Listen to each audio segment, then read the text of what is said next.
Bom, gente, vamos dar início a mais um vídeo para o canal Mente Aberta.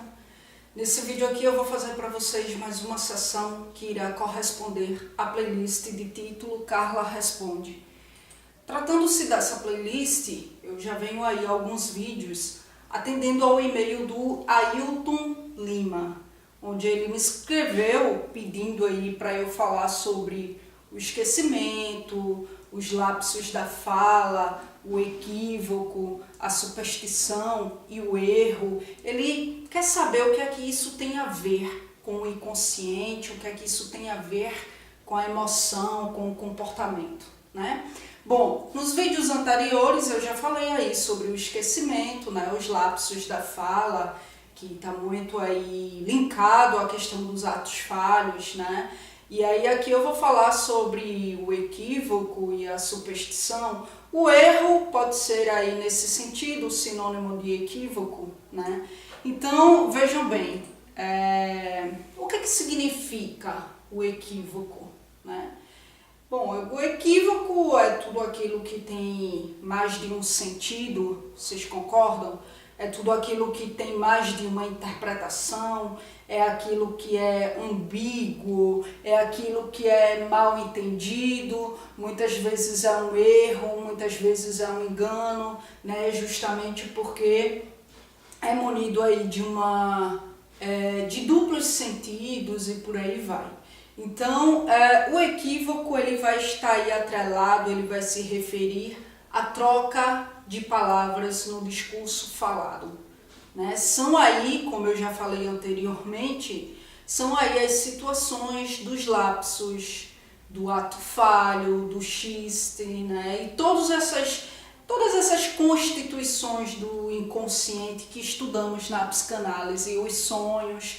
Bom, aquilo que a gente muitas vezes não consegue reconhecer como nosso, seja no comportamento, seja no discurso, é um equívoco, né? Eu falei muito sobre a questão do comportamento, do discurso, aquele dito que a gente não reconhece como nosso, que saiu meio que impulsivamente, aquele comportamento que foi aí munido por uma impulsividade, depois a gente fica meio que envergonhado, muitas vezes sem nem acreditar direito que fomos aí autores daquele tipo de comportamento e enfim, falei sobre isso anteriormente. Então tudo isso aí é um equívoco, né? É um equívoco, é o inconsciente manifestando-se. Então esse erro, esse equívoco, ele geralmente tem um significado oculto, né? O discurso consciente é um discurso aí munido de um controle. Muitas vezes escondem verdades, porque a gente fica controlando o que vai falar, a gente fica controlando o que vai elencar, né? O comportamento consciente é controlado, porque a gente se policia o tempo todo, né? Quanto a como a gente vai agir, como a gente vai reagir, como que a gente vai se comportar. E aí, muitas vezes escondem verdades. Então, numa sessão de análise, por exemplo, o ato falho, os lapsos da fala, os erros da fala, o equívoco, né? Por vezes traz aí evidências, traz aquilo que está reprimido, traz aquilo que o paciente não aceita como seu, aquilo que o paciente não reconhece como seu, mas no entanto está ali no inconsciente, está gerando sofrimento, tá aí gerando sintoma, né? E aí esses equívocos, sobretudo no discurso, numa sessão de análise, dá pistas importantes acerca do paciente, tá? Na equivocação, é no erro que se chega à verdade, digamos assim, acerca do paciente, né? E não que ele esteja ali mentindo, e claro, muitas vezes o paciente vai mentir para o psicólogo, para o psicanalista. Lógico, muitas vezes ele vai ter vergonha, principalmente nas sessões primárias, né? De falar tudo, de contar tudo sobre a sua vida. Muitas vezes ele até vai esconder verdades, mas não é nem de modo consciente, é de modo inconsciente, né? Porque nem ele mesmo tem a apropriação dessa verdade, sabe? Então, gente, A equivocação, o equívoco, de modo geral, revela o que está por trás da consciência, sabe? Já dizia Lacan, né? Nossas palavras, elas tropeçam, tá? São aí palavras que confessam. Bom, para a psicanálise, para Freud, o equívoco, né? Esses equívocos aí, para Lacan, para Freud, enfim, para os psicanalistas de modo geral, são aí ferramentas cruciais para um processo de análise, certo? Bom, vamos partir aí para as superstições, né, que também foi pedido de Ailton. Ele pediu para que eu pudesse elucidar, né, e explicar e elencar o que é que as superstições têm a ver com o inconsciente, né? E aí eu fui em busca disso, porque até então, até passei um certo tempinho, né, aí sem gravar, porque eu estava pesquisando isso, estava estudando isso, estava em busca disso, tinha assim uma noção básica, mas eu estava querendo compreender de modo mais sólido, digamos assim, para poder passar com segurança aqui para vocês. De qualquer forma, gente, eu vou passar de um modo simplificado, tá? A gente se depara com muitos escritos psicanalíticos bastante difíceis, e aí muitas coisas até que eu acho desnecessário falar naquele nível de linguagem, sabe? E até porque, sei lá, eu acho que daria para facilitar mais, porque para os estudantes mesmo, né? Beleza, tem aí os profissionais super bambambam da psicanálise e tal, e fala numa linguagem mais, digamos assim, mais complexa. Só que eu acho que a psicanálise deveria ser acessível, sabe? Não deveria ser munida aí de um discurso tão complexo, de um discurso tão difícil, né? Muitas vezes de se compreender. Enfim, eu vou falar numa linguagem de estudante mesmo, tá?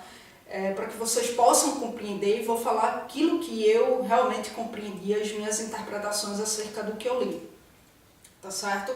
E mesmo quando, eu sempre digo isso, gente, eu acho que até mesmo quando eu me formar, tiver aí uma especialização em psicanálise, uma pós, seja lá o que for, acho que eu nunca vou mudar a minha linguagem, sabe? Eu acho que conhecimento tem que ser acessível mesmo, tem que ser compreensível. Mas enfim, partindo aí para a questão das superstições, né? Freud ele vai dizer que superstições são aí manifestos de neuroses obsessivas. Tá, Carla, beleza. Mas e o que isso tem a ver com o inconsciente? Bom, para a gente poder entender, né, de modo abrangente, eu vou precisar adentrar um pouquinho na questão das neuroses obsessivas, para que a gente possa fazer a linkagem com a questão das superstições e daí então poder ter uma compreensão clara. Vamos lá. O que é a neurose obsessiva? Freud vai dizer que a neurose obsessiva é uma espécie clínica, né? Freud vai dizer que é um tipo clínico da estrutura neurótica, tá? E aí a neurose obsessiva ela vai exercer uma influência de modo muito acentuado, de modo muito crucial no pensamento, tá? Então vejam só, Freud, isso aqui eu pude ler, pude ter acesso através do texto, do artigo O Conceito das Estruturas Clínicas, Neurose e Psicose para a Psicanálise. O artigo é de Oliveira, é um artigo que fala sobre as estruturas, né? Sobretudo a neurose, a psicose, e esse artigo foi muito trabalhado no meu quarto período, se eu não esteja enganada, na faculdade. E aí, Oliveira vai fazer nesse artigo uma citação de Freud, que foi de 1894, onde ele diz o seguinte: mas seu afeto, tornando-o livre, vejam bem, o seu afeto, tornando-o livre, liga-se a outras ideias que não lhe sejam incompatíveis. E graças a essa falsa conexão, tais ideias desenvolvem-se como obsessivas. Então vamos lá, né, gente? Eu vou partir aí para o quadro, porque visualizando também fica mais fácil de compreender, né? Eu tenho aqui, olha, a esfera psíquica, tá? Eu tenho aqui a esfera psíquica. A esfera psíquica. No âmbito da consciência,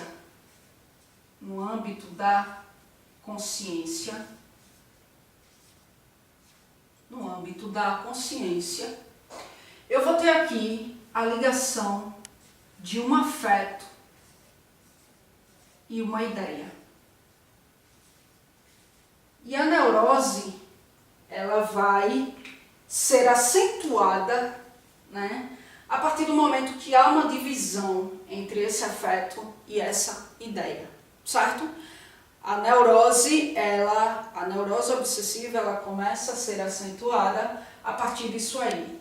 Eu tenho um afeto ligado a uma ideia. A partir do momento que essa ideia torna-se incompatível a esse afeto, vai haver uma divisão.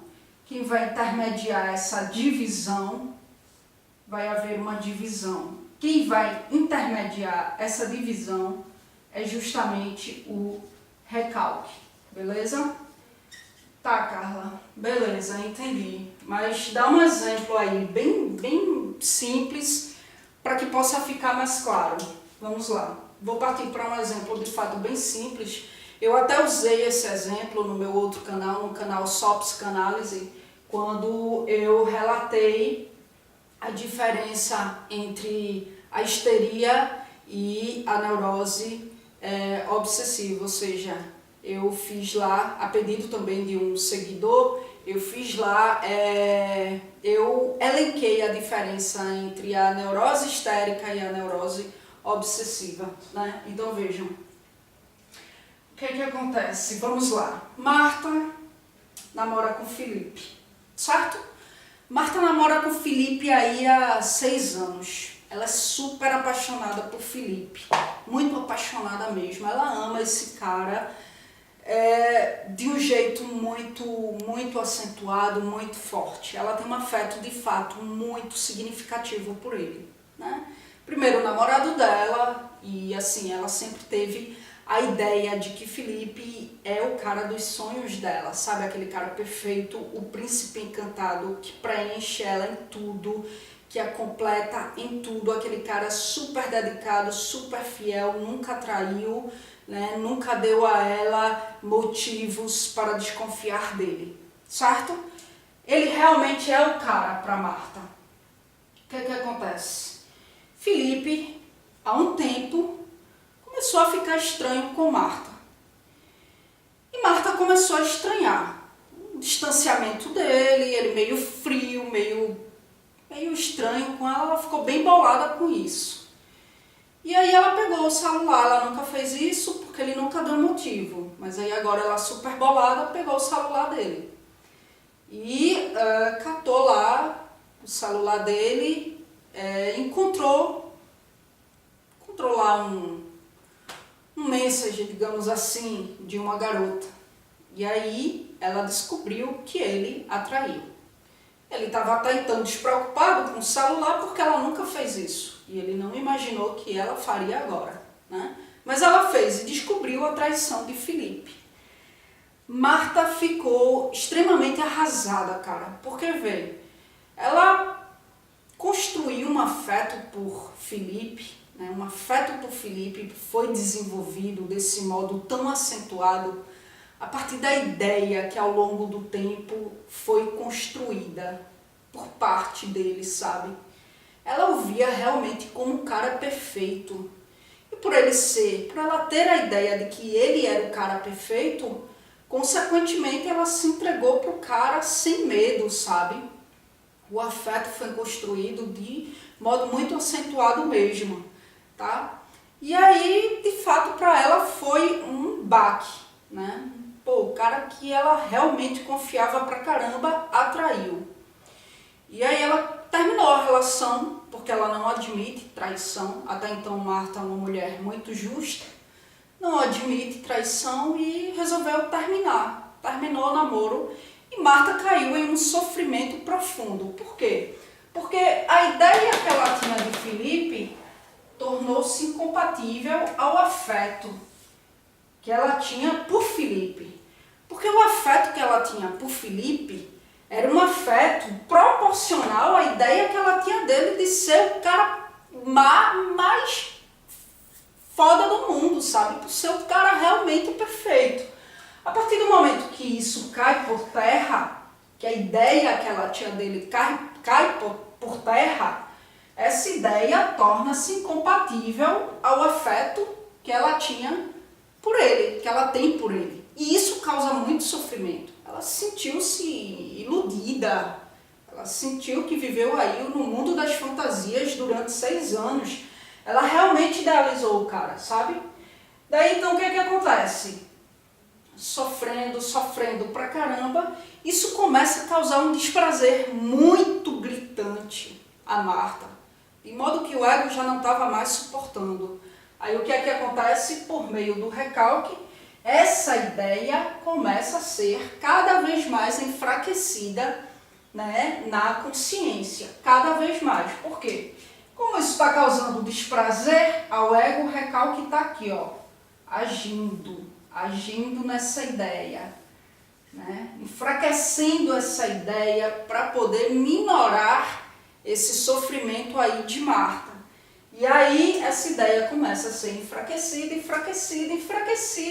até chegar o momento de vir para o inconsciente. Daí o que acontece? A ideia pode ser recalcada, a ideia pode sofrer recalque, sabe?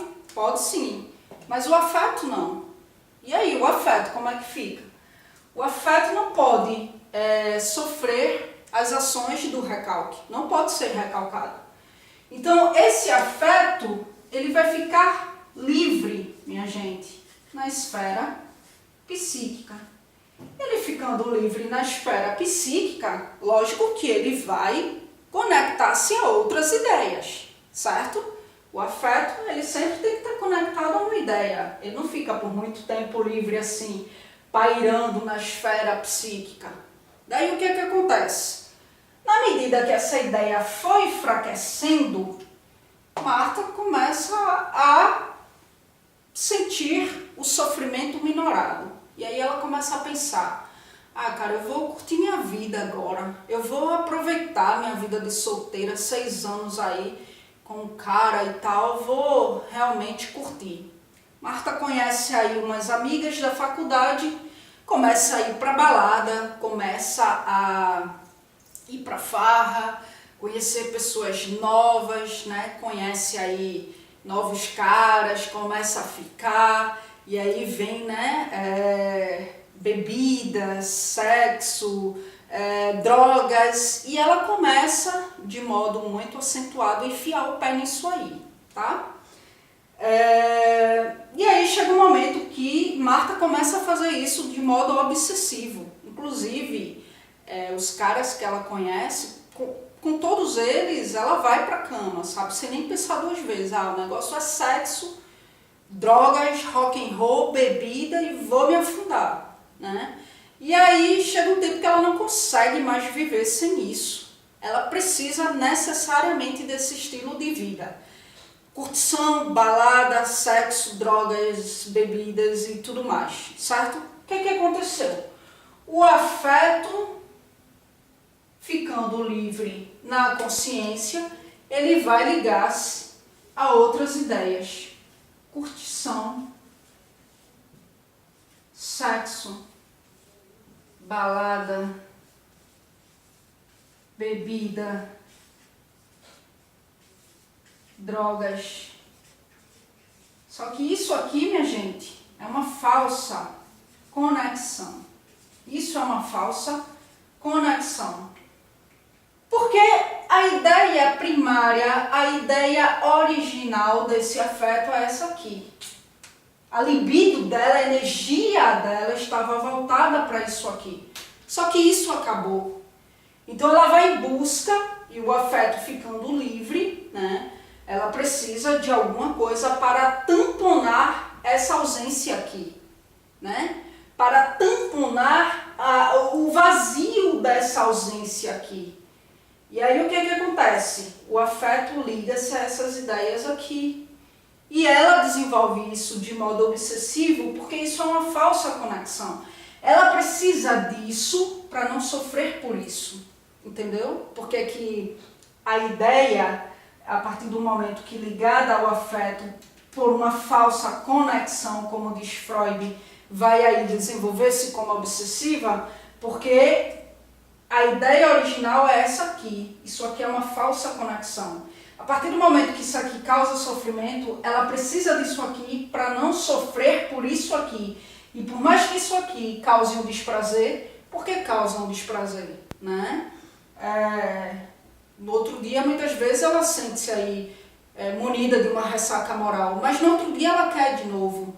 Há um prazer nesse desprazer aqui, e o prazer está justamente porque isso aqui tampona isso aqui, tampona a angústia, o sofrimento que isso aqui está causando, entenderam? Então isso aí é assim que desenvolve-se a neurose obsessiva, tá?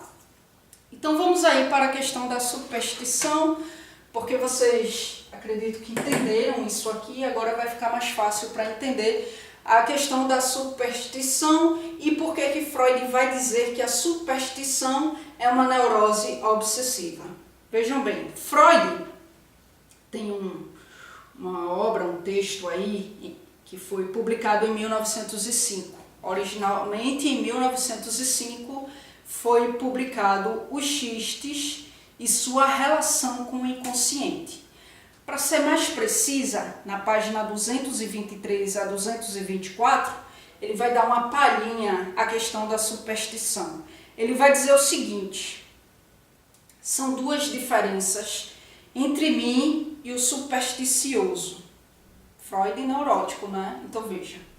Ele vai dizer, são duas as diferenças entre mim e o supersticioso. Primeiro, qual que é a primeira diferença que ele vai elencar? Ele elenca as diferenças para depois dizer o que é que há de comum entre ele e o supersticioso e por que o supersticioso é um neurótico obsessivo, certo? Veja, são duas as diferenças entre mim e o supersticioso. Primeiro, ele projeta para fora uma motivação que eu procuro dentro. Ele projeta para fora uma motivação que eu procuro dentro. Eu refleti bastante nisso aí. E o que é que Freud está querendo dizer com isso? Superstição está muito ligado à questão do mítico, né? Do religioso.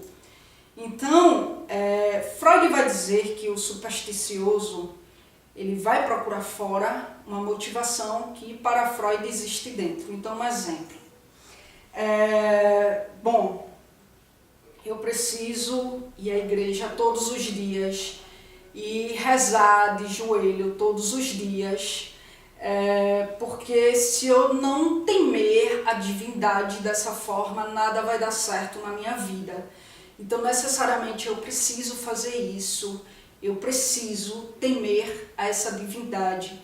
Eu preciso constantemente voltar a minha vida para essa divindade. Eu preciso constantemente rezar, orar, estar voltado para essa divindade para que as coisas deem certo na minha vida. Bom, daí Freud vai dizer que, veja, a motivação ele projeta para fora, para algo externo, sabe? E Freud diz que a motivação, para Freud, está dentro. É tipo assim, eu quero vencer na vida, eu quero realmente, sei lá, um exemplo, me dar bem profissionalmente na vida, e isso depende de mim, sabe? Essa força, essa energia, essa motivação está dentro de mim. Eu preciso buscar isso dentro de mim, porque essa força de vontade está dentro de mim. Divindade nenhuma vai me dar essa força de vontade, divindade nenhuma vai me fazer vencer e crescer na vida, porque isso depende de mim. Nada vai cair do céu, isso está dentro de mim, essa força está dentro de mim.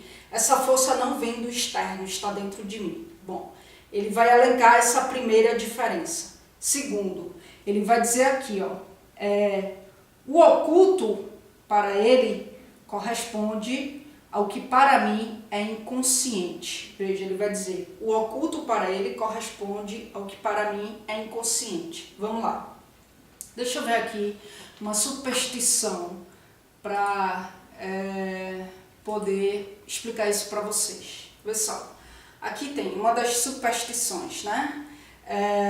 Bem tradicionais que a gente vê por aí. Nunca passar por debaixo de uma escada, pois ela é a imagem da subida, do acesso social, da elevação. E passar por debaixo do que se eleva é simbolicamente renunciar, afastar-se do que progride, do que vence, resultando na perca da boa sorte. Vê só, cara. Então, para essa pessoa, para o supersticioso, passar por debaixo de uma escada traz uma energia. Essa energia, ela paira no nosso contexto externo e ela está oculta. E a gente precisa ter muito cuidado com essas energias, né? Porque elas são ocultas e se a gente vacilar, elas nos derrubam, né? Então, passar por baixo de uma escada traz uma energia muito negativa, porque a escada, né, é um símbolo aí, é uma imagem de subida, de elevação. Então, se tu passa por baixo dela, tu tende a afastar-se daquilo que progride, que vence. Então, vamos lá. Tinha um cara lá que, enfim, um engenheiro renomado, cara, um profissional bastante visto, um profissional aí de sucesso. Então, de repente, esse engenheiro, estava numa obra lá, fazendo lá um prédio, sei lá, de grande importância, e aí ele passa por debaixo da escada e de repente, depois que ele passou por debaixo da escada, tudo começou a desmoronar. Então o supersticioso vai elencar o desmoronamento profissional desse profissional ao ato dele ter passado por debaixo da escada, sabe? Então, porque aquilo ali é carregado de uma energia oculta que o fez desmoronar, né? Que o fez recair profissionalmente falando. Então, para essa pessoa, essa decadência está linkada a essa energia. E aí, para Freud, isso aí corresponde ao inconsciente, né? Tu atribui a uma energia fora, mas na verdade isso diz de conteúdos inconscientes que de repente te fizeram decair na vida por algum sofrimento psíquico, por algum sintoma, tu cometeu algum erro ali naquele trabalho, sabe? Onde de repente tudo começou a dar errado, tu começou a emitir comportamentos que começaram a deixar os teus clientes desconfortável, sabe? Teus superiores começaram a te ver com maus olhos por conta de certos comportamentos e de repente tu começou a decair. Isso diz de algo, para Freud, que corresponde ao inconsciente e não a energias ocultas, sabe? E aí por isso que ele vai dizer, o oculto para o supersticioso corresponde ao que para mim é inconsciente, entende? Então é mais fácil você atribuir a tua decadência ao meio externo do que tu tomar posse de que isso não é responsabilidade de energias externas. Isso é teu, sabe? Foi uma coincidência tu passar por debaixo da escada e começar a decair. Foi uma coincidência. Mas isso é teu. Se tu começou a decair profissionalmente, não foi porque tu passou por baixo da escada, mas porque tu começou a ter atitudes ali naquele meio, a cometer erros ali naquele meio, em que foram coisas que começaram a te fazer realmente decair. Mas para você é mais fácil culpar as energias divinas, as energias negativas, do que tomar posse de que isso é um erro seu e que você precisa mudar e que você precisa melhorar e que você precisa buscar ajuda, sabe? E aí Freud vai continuar dizendo, é comum a nós dois, então veja, Freud vai dizer, é comum a nós dois a compulsão e não encarar o acaso como acaso, mas interpretá-lo. Ou seja, para Freud, claro, nada é por acaso. Tudo diz de alguma coisa que está no inconsciente e que concerne a interpretações, né? Para o supersticioso também, nada é o acaso.